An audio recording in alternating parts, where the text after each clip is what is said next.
There are several factors that influences YouTube recommendations. In a recent video series, YouTube's own employees shared some insights into how the YouTube algorithm works. So after watching that video, here are some key takeaways that I've noticed and some strategies that you can use as a YouTube creator to get more views from suggested.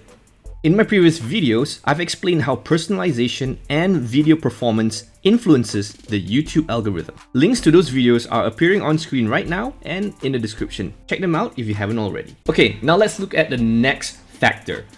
How do external factors influence YouTube's recommendation system?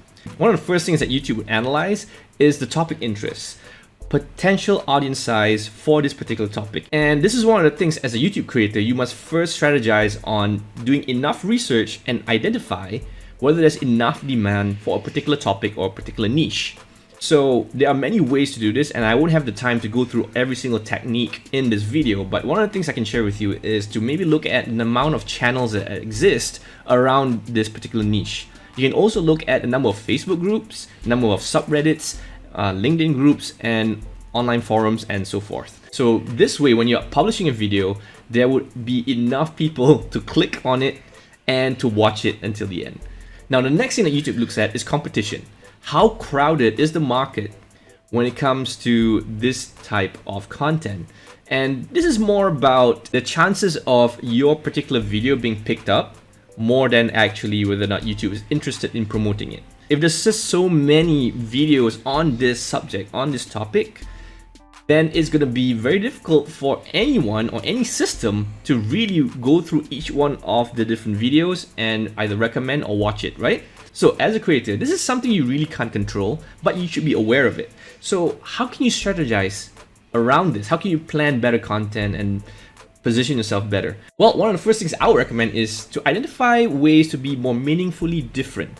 So sure, you can learn from the success of other channels and copy some of the topics and videos that they do, but copying alone is not enough, and in fact, it's usually frowned upon. What you should do is, yes, write on the trends, write on what's working. However, learn how can you make it your own and make it different enough so that your audience can also differentiate you from the competition. So one of the best ways to also work around this is to niche down further when you're starting out. So as a small channel, naturally you don't have a big enough audience yet that are highly engaged. So whenever you publish a video, within the first 24 hours, you're not going to get enough people to watch or click on your video, right? However, one of the things I can tell you is you can actually be more specific in your YouTube titles. And this way you can niche down further and tackle more specific topics, which may have less demand compared to the more broader topics. However, because you're starting out, it helps you to separate yourself from the more established channels. And so this is a very powerful technique. You can always branch out later on and take on the more broader topics as your channel grows and as you have more engaged subscribers. If you've gotten value from this video so far, hit that like button so that YouTube will know to show this video to more people like yourself. The last thing that influences recommendations is actually seasonality. And again, this is another thing that you can't really control because throughout the entire year, there'll be different amounts of people heading over to YouTube and the traffic will go fluctuate up and down. So let's say you are an outdoor channel and maybe it's close to summer now. You might consider doubling down and maybe even publishing more videos than usual because this is the time of the year where people will be researching about, okay, where are the best hiking trails? What are the best camping equipment I should get?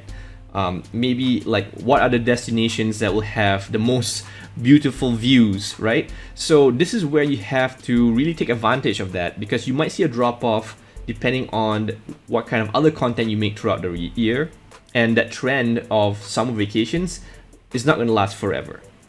So long story short, write on the different trends that are happening throughout the entire calendar year and then plan your content and your topics accordingly.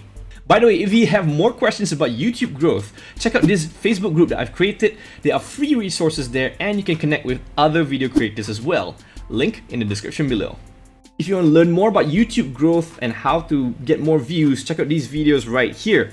Thanks for watching, give me a thumbs up if you haven't already, and feel free to share this video with more people who can benefit from it.